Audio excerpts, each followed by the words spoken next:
Mi nombre es Daniel García González y soy profesor en el Departamento de Mecánica de Medios Continuos en esta universidad.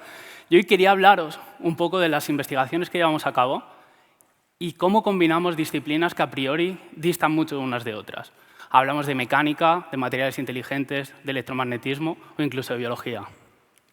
Bien, la primera pregunta que quizá os estéis haciendo ahora es, bueno, esto de mecánica y esto de biología, ¿qué tiene que ver, no? Seguramente cuando pensáis en mecánica os imagináis un taller, os imagináis quizá un motor o incluso un coche de Fórmula 1, ¿no? Pero lo que es importante es entender que con esto de mecánica nosotros pensamos no solo en esa carrocería, en el motor, en los engranajes, en las ruedas. No, también pensamos en cómo son estas fuerzas entre ese coche y el suelo, ¿no? Es fácil de imaginar. Si pensáis en este Fórmula 1, cuando va en esta carrera, ¿no? En la pista de carrera, el coche va a funcionar muy bien, ¿no? Imaginaos ahora que cogemos este coche y lo intentamos conducir en una playa. Si os imagináis, esta arena va a dificultar mucho todos estos procesos, ¿no? Entonces, la realidad es que lo que intentamos hacer nosotros es entender el cuerpo humano como estos coches. Si pensáis al final, yo sería un poco esa carrocería, ¿no? Ese coche, ese Fórmula 1. Si vemos un poco dentro de mí, encontraríais el cerebro, encontraríais el corazón, y que sería como ese motor. Y si queremos ir un poco más profundamente, encontraríamos las células, que son esos engranajes, ¿no? Tengo aquí un primer vídeo de unos investigadores de Barcelona, que lo que estáis viendo es la cicatrización de una herida. Lo que estáis viendo ahí son células epiteliales, es decir, células de la piel, que en un origen veis un agujero y estas células intentan migrar para cerrar esta herida. Entonces, como os podéis imaginar, ocurre algo similar con este Fórmula 1, ¿no?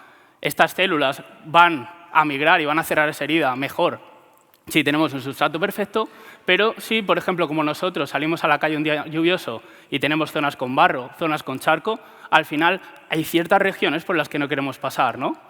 Entonces, lo que nosotros intentamos, de alguna manera, es entender cuáles son esas condiciones óptimas para favorecer todos estos procesos biológicos. Otros casos, otros ejemplos. Ahora profundizaré un poco más en el tema de desarrollo tumoral, la famosa diferenciación celular, estas células madre que se pueden convertir en neuronas, en células de la piel, etc. O algo que creo que es común a todos, ¿no? Es este traumatismo cerebral. Si pensáis al final, por ejemplo, en un partido de fútbol o de fútbol americano, o cuando si os habéis dado un golpe muy fuerte en la cabeza, hay veces que perdemos esa conciencia, ¿no? E incluso gente que a lo mejor pues, ya no puede andar o está, digamos, más deprimida después de todo eso, y digamos que al final lo que somos conscientes es que hay una relación entre estas deformaciones mecánicas, en ese daño, igual que el coche se abolla, nuestro cerebro puede sufrir ese daño mecánico, ese daño físico, y un poco las consecuencias que hay detrás de ello. Por explicar un caso más de cerca. Estas investigaciones que llevamos a cabo junto con la Universidad de Johns Hopkins en Estados Unidos, y donde intentamos entender qué ocurre con todo este desarrollo de procesos cancerosos o de tumores. Entonces, quiero poner un símil aquí con vosotros para intentar entender a qué nos referimos por mecánica celular. Imaginaos que estamos aquí, en una habitación, o puede ser una discoteca, por ejemplo, y estamos un grupo de nosotros. Bien, por un lado, si queremos estar todos cerca unos de otros, y un compañero se quiere ir, o al final hay un grupo de amigos que quiere ir hacia otro lado, nos podemos agarrar o nos podemos dar la mano, y entonces, de alguna manera, estamos interaccionando con nosotros. Estamos creando vínculos, creando esas fuerzas mecánicas. Esto sería lo que conocemos como unión celular. Cómo estas células se agarran unas a las otras, previniendo que unas vayan y migren de forma individual y que lo hagan de manera colectiva. Otro ejemplo es, por ejemplo, queremos ir al baño o queremos ir hacia otra zona. Pues muchas veces vamos juntos, ¿no? Y al final, tu amigo o tu amiga te da la mano y es ese amigo que va andando el que va tirando de ti.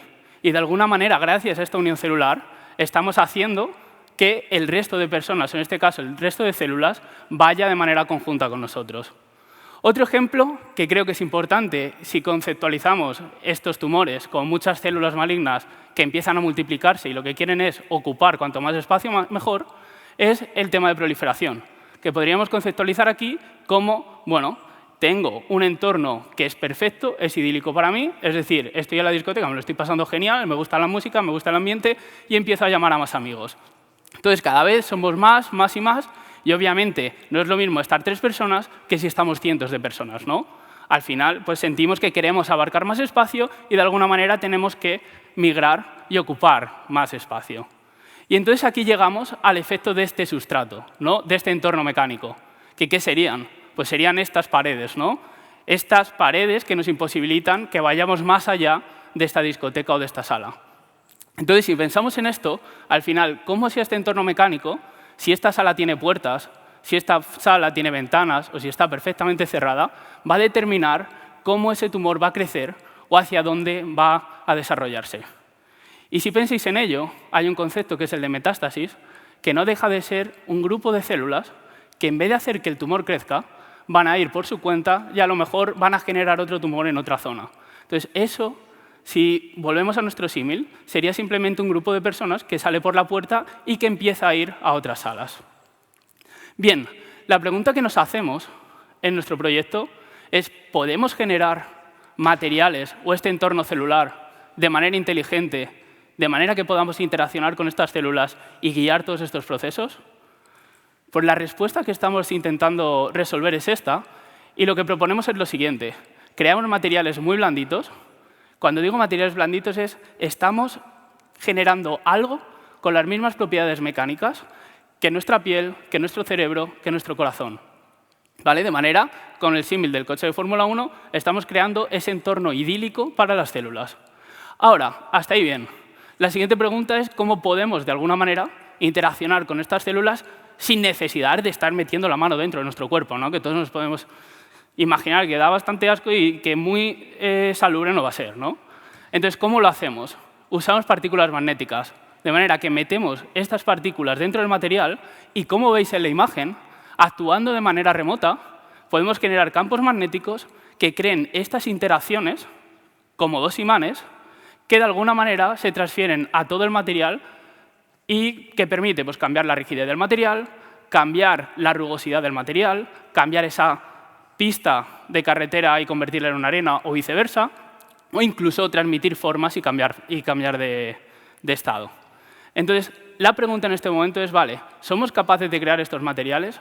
¿Pero podemos realmente hacer que estos materiales interaccionen con nuestras células o no? Bien, lo que hemos desarrollado es el siguiente concepto. Tenemos materiales, ¿vale?, que responden a estos campos magnéticos y que funcionalizamos.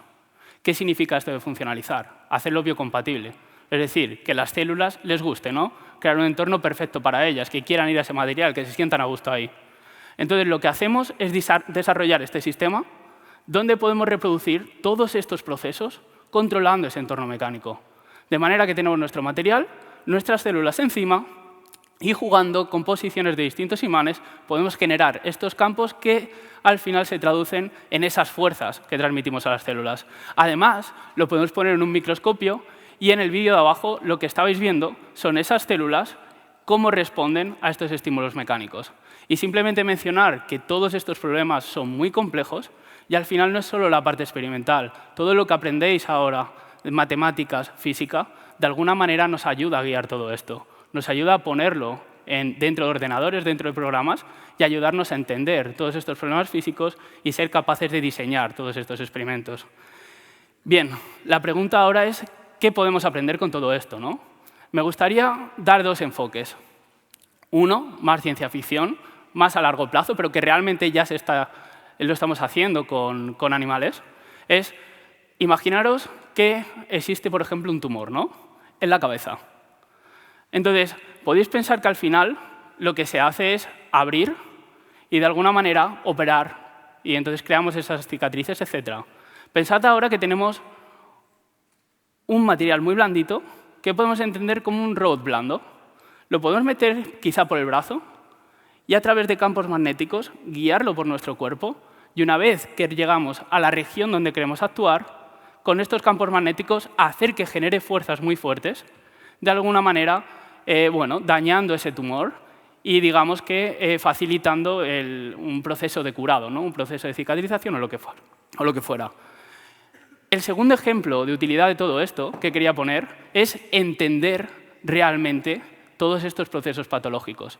Pongamos un ejemplo, lo que veis en la pantalla. Nos damos un golpe en la cabeza. Queremos volver al símil del coche de Fórmula 1. Si el coche de Fórmula 1 se da un golpe, vemos que hay abolladuras, ¿no?, en la carrocería. Y de alguna manera, a lo mejor después de ese golpe, no es capaz de andar. Entonces, realmente lo que vemos es una causa y una consecuencia. Como vemos aquí, un golpe en la cabeza o en la columna vertebral y a lo mejor que perdemos movilidad. Entonces, la idea es no querer resolver el problema simplemente desde esta escala macroscópica de lo que vemos. Queremos ir dentro y analizar lo que ocurre dentro de la cabeza. Analizar, OK, a lo mejor ahora encuentro que el problema está en el motor, que es por lo que no funciona. Esto que veis es una imagen en vivo durante un golpe de cabeza de cómo son esas deformaciones mecánicas dentro del cerebro. Entonces, es decir, con esto lo que podemos hacer es identificar cuál es la región que está sufriendo. Además, si conseguimos emplear nuestro sistema, el que he mencionado antes, lo que podemos hacer es simular y entender con nuestros sistemas celulares encima qué ocurre debido a esta deformación. Y de esta manera podemos analizar todo este motor desde un punto de vista mucho más profundo y mucho más complejo y analizar qué le ocurren a estos astrocitos o a estas neuronas. De manera que estamos desde este coche de Fórmula 1 yendo pasito a pasito a través de las escalas hasta encontrar cuál es el engranaje que falla y por qué le ha sucedido. De manera que luego podamos escalar hacia arriba y, digamos, solucionar el problema. Y de alguna manera cambiar ese paradigma y entender realmente, componente a componente, qué le ocurre a nuestro cuerpo como si una máquina se tratara. Muchas gracias.